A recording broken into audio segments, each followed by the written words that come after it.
Good morning, Pasadena Church.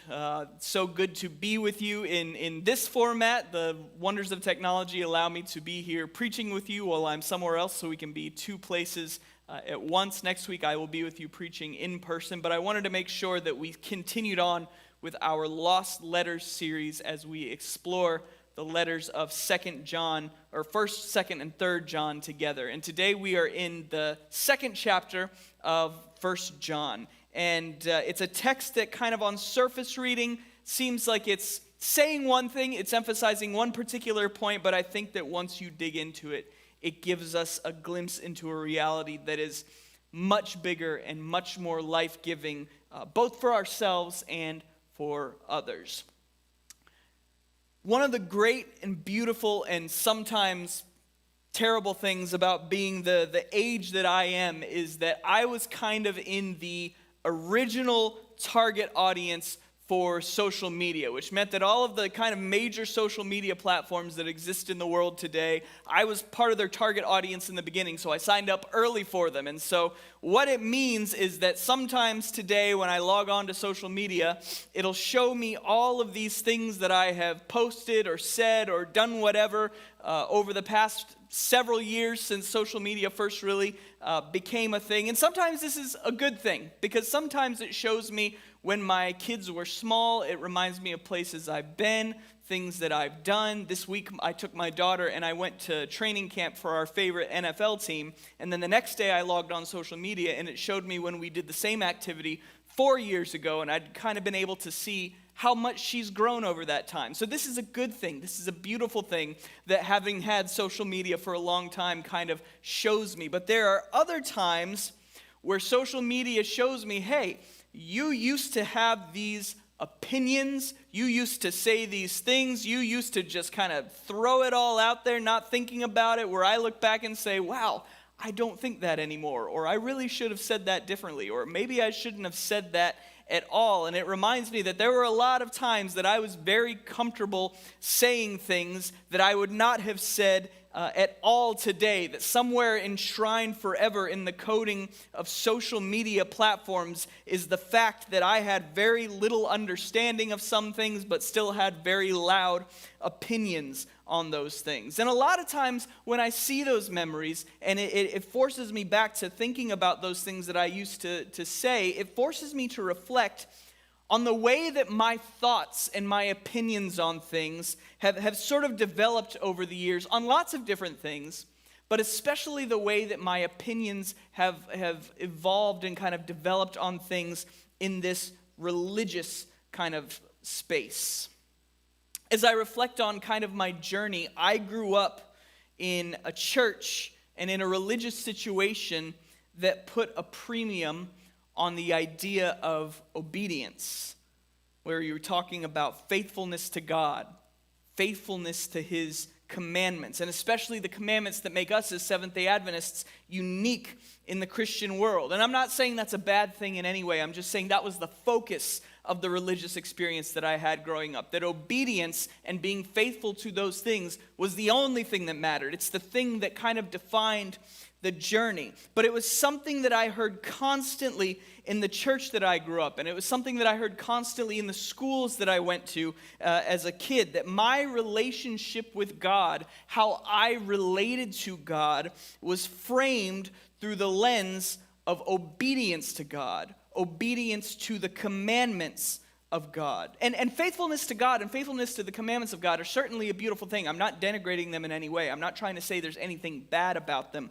in any way. But that idea of faithfulness and the constant refrains of faithfulness that I was given as a child are kind of held in tension with something that was another constant in my religious experience growing up. And that is the church that I grew up in was constantly in conflict. Conflict over just about anything that you can think about, conflict over just about anything that you can imagine. Conflict over stuff like money. How much money are we going to spend on this? How much money are we not going to spend on this? What gets the biggest portion of the budget? Conflict over things like who should be an authority or who should not be an authority. The kinds of music we're going to play, the kinds of music we're not going to play. What the overall atmosphere of the place should be or what it shouldn't be. There was constant conflict in my religious experience growing up in the church in which I grew up. And when I was younger, I had a difficult time squaring these two sides to my experience, these two realities within my experience. That even though there was a premium put on obedience, there was a premium put on faithfulness to God, faithfulness to the commandments, there was also constant conflict. Because it seemed to me that the way that these two things were kind of presented was as kind of a split reality. That they were two different worlds that existed with one another, alongside one another. That on the one hand, you had the world with God, God's realm, the things that have to do in your life with God, where there's faithfulness, where there is obedience. And when that's framed well, it's talked about that those things are a result of salvation, but when it's framed poorly, that's how you get salvation, is through the obedience. That's a whole other story that we don't have time to talk about today. But that was the realm with God, where there's faithfulness, where there's obedience. But then there was the realm of everything else, the realm of interpersonal relationships, of power dynamics within that community, and all of the other stuff that leads to conflict. And these two things kind of existed alongside one another, but they were very separate. That they kind of exist together, but they are two different things. And the thing is, I don't think my experience of that kind of religion is terribly unique. I think that that's an experience that is largely typical of people both within the church community at large, that we've all experienced that at one time or another. But I also think that is the experience of people who were once part of the church community but are now outside of it as its external critics. That there's an emphasis placed on obedience. There's an emphasis placed on faithfulness to God that can be cheapened by either constant conflict or by a failure of the community to live up to the obedience that it puts such a premium on. And so for those within the community, they do one of two things. They either get so frustrated that they kind of throw up their hands and they say, I want nothing to do with it. I don't want to be part of this if these two things are split. Or they say, if I'm going to stay in it, then I need to take a big step back. But the thing is, I think that all of these things, this kind of faithfulness that is cheapened by the idea of conflict, the idea of faithfulness itself, I think all of that has to do with a very poor framing of the issue of faithfulness as we find it in Scripture. And this is something that is immediately apparent in the second chapter of 1 John. But I think it's an issue that John frames in such a way that helps us glimpse a much bigger and a much more beautiful picture. And this morning we're picking up the text in 1 John chapter 2, starting in verse 3 and going to verse 6, where it says this. It says, "We know that we have come to know him if we keep his commands. Whoever says, 'I know him,' but does not do what he commands is a liar, and the truth is not in that person. But if anyone obeys his word, love for God is truly made complete in them. This is how we know we are in him. Whoever claims to live in him must live as Jesus did." Now, upon first glance here, upon a surface reading of this text, you can come to a very easy conclusion, and that is Christianity is a religion of obedience. And that's a very easy conclusion to come to, because in a lot of parts of the New Testament, it talks about virtue, it talks about faithfulness, it talks about things that we should do over and against things that we shouldn't do. It's very easy to do a very cursory reading of the Bible and come up with the conclusion that what God wants from me more than anything else is for me to obey him. And there have been a lot of Christian groups over the centuries that have been kind of drawn to this idea and have run away with it, to say that what God wants from you more than anything else is to obey him. And if you do this, and this, then those are the things you shouldn't do, and you're not obeying him. And yes, there are numerous New Testament passages that talk about faithfulness, that talk about virtue, that talk about a narrow way. Many of those passages come from Jesus himself. But you also come across passages in the New Testament that say things like, we are justified by faith apart from works of the law. Things that say righteousness has been made known apart from the law. It is by grace that you have been saved through faith, not from yourselves. It is the gift of God, not by works, so that none of us can boast. In other words, when the New Testament talks about faithfulness, when it talks about virtue, when it talks about doing right, it always does so contextually, with a specific context for understanding and for interpreting what has been said. And that's very true, very much true here in 1 John, where John talks about the idea of keeping God's commandments, of being obedient to him. It's in a very contextual understanding that I think paints a larger and bigger picture of faithfulness to God that says more than just, here's what you need to do to be obedient. If you notice in these first few verses that we read, there is a word that keeps popping up in these verses. John says, we know that we have come to know him. He says, whoever says, I know him, or this is how we know we are in him. John keeps repeating this word, to know, because he is directly confronting a group that has been defined as what we would call Gnosticism, or Gnostics, a movement called Gnosticism. If you were here with us at Pasadena a few weeks ago when we started this series on the letters of John, or you've read through a little bit of studying behind the book of 1 John, 2 John, and 3 John, then you've had a brief introduction to who the Gnostics were, what they were about, what they believed. As a recap, Gnostics were one of the earliest Christian offshoot groups. They were a group that combined elements of Christianity with elements of the dominant philosophy of the day to create something new that took what they thought was the best of both worlds to create what they saw as the true Christianity. Some hallmarks of Gnostic belief were that they believed that religion was purely spiritual, and therefore anything that is physical within religion is not just useless, but it's evil. They believed in a minimization, or they minimized rather, because of that, the problem of evil. They believed that religion was purely spiritual, not physical. They said that Jesus didn't truly exist in the flesh because flesh is evil. And salvation is knowledge of the perfect spiritual realm. And along those lines, because our bodies are evil, they're just going to do evil. The problem of sin isn't really a problem. And the name Gnostic or Gnosticism itself referred to this idea of where they found their salvation, because it's derived from the Greek word gnosko, which means to know. And notice again, all these things, what the Gnostics believed about minimization of the problem of evil, that if your body is evil, it's just going to do evil.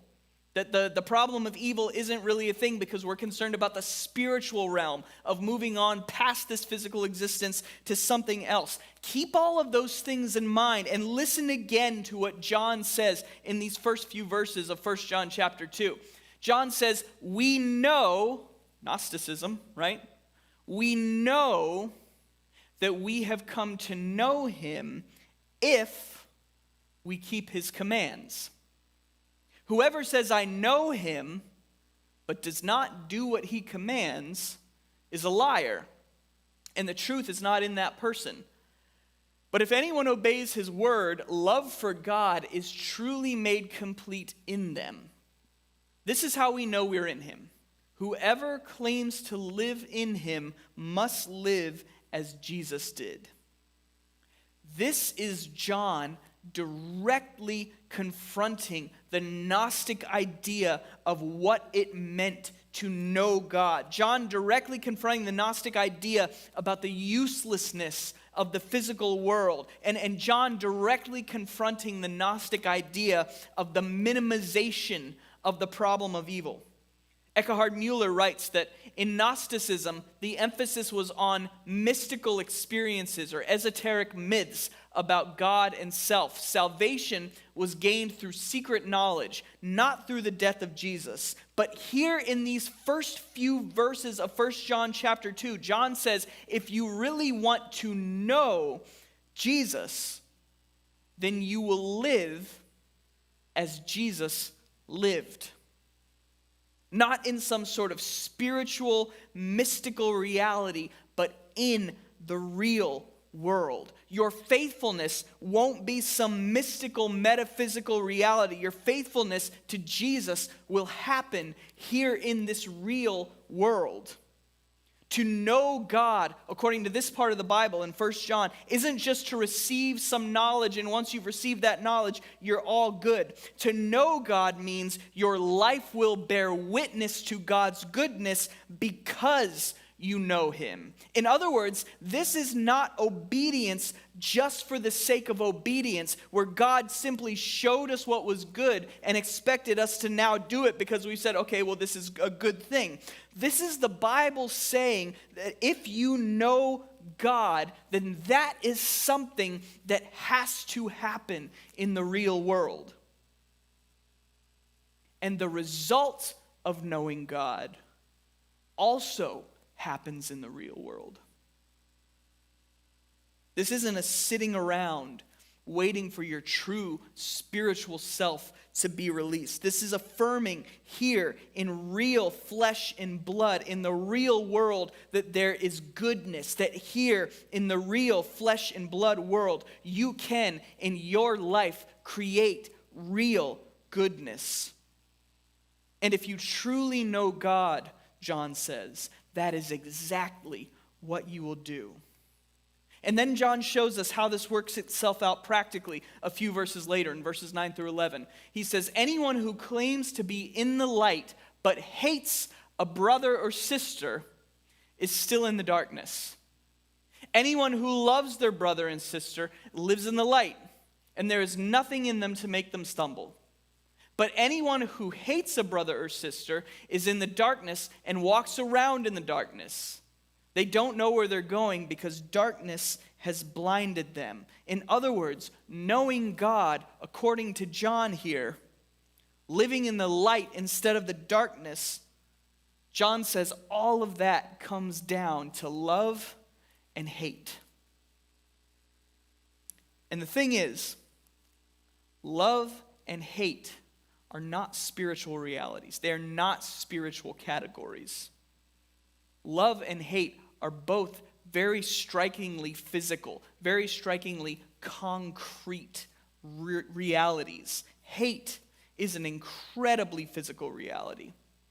Because when you hate another person, hate requires you to act on your hate.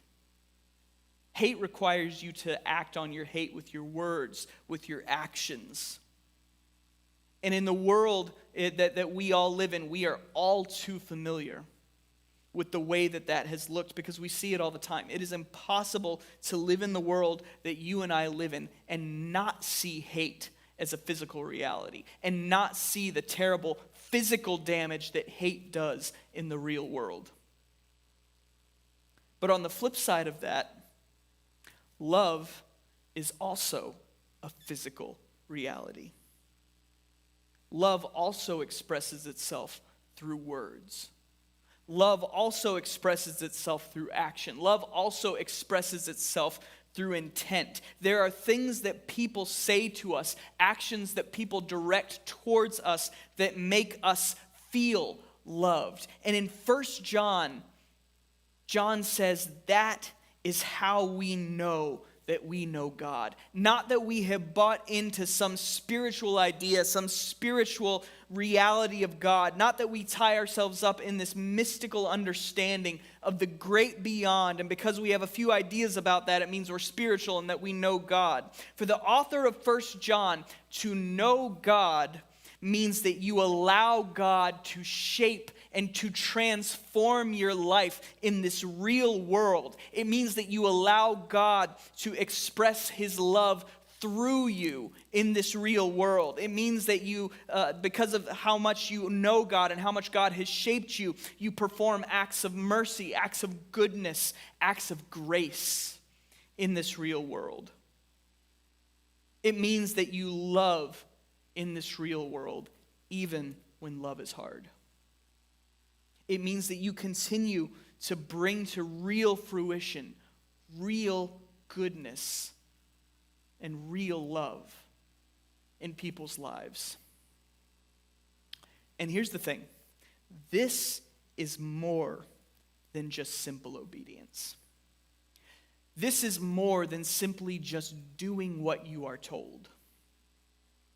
I think that for a long time, religion, and specifically the religion that follows Jesus, has been very mischaracterized that way, that it's just simply a matter of just doing what you're told, of obedience. Jesus said this, so you better do it. The Bible says this, so you better do it. Because the thing is, when that happens, when religion is framed in that way, when that's how we understand God and our relationship to God, simply through the lens of obedience, when that happens, we will have missteps.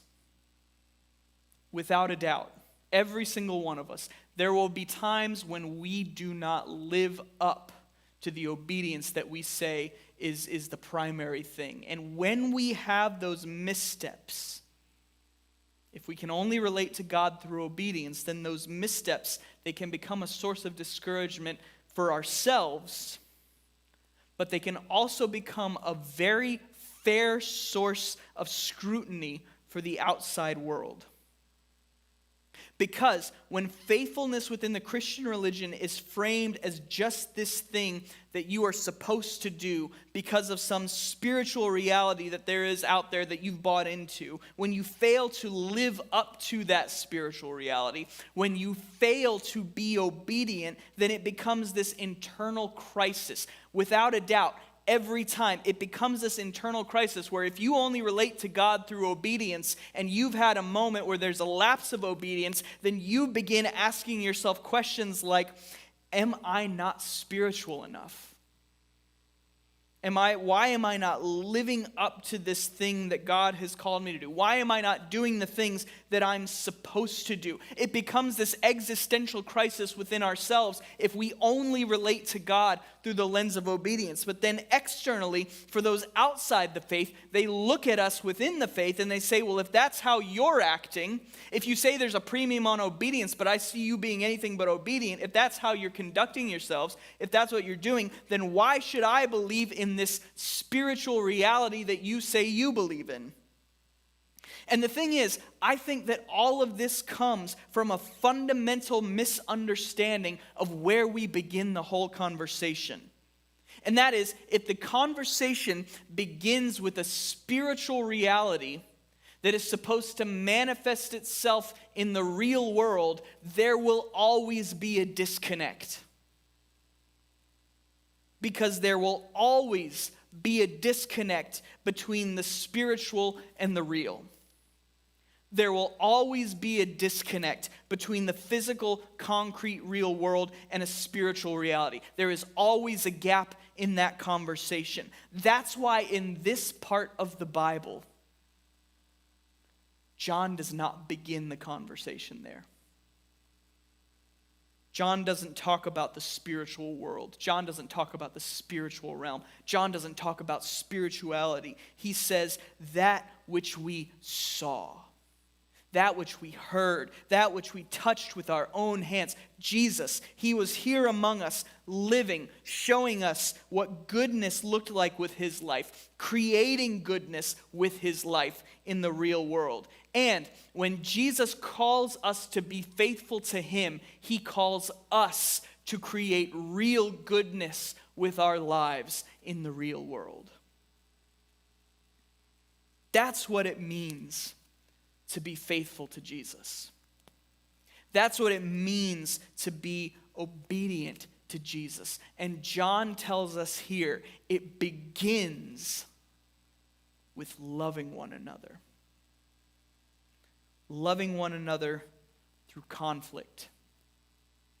Loving one another through the ups and the downs, through the good and the bad. That in this real community of ours, this real church community in Pasadena, we real people within it, we can create real goodness because of our love for one another. And here's the thing. Real love can survive conflict. Real love can survive disagreement. Real love knows how to value the other person. Because real love is born from the God who became flesh and blood, incarnate among us. Real faithfulness is loving. Real obedience is loving. And real love loves because it has become incarnate in flesh and blood in the person of Jesus. It hasn't been born in some spiritual realm and then had to cross the bridge into the real world to get here. It has been here in the real world, so our faithfulness to it happens in the real world. And because of that, God calls us to be faithful to him, to create real goodness with our lives, to show real love, and that begins here. It begins in our community, in the real, physical world. This morning, and every day, it is my prayer that if you come into the doors of our church, into the doors of the Pasadena Seventh-day Adventist Church, that you will experience real love and real goodness. Now, that doesn't mean there won't be disagreement. That doesn't mean there won't be conflict. But because we believe in a Jesus who became incarnate in the real world, we believe that our faithfulness to him looks like creating goodness in this real world. This morning and every day, may that faithfulness to Jesus be evident in our community.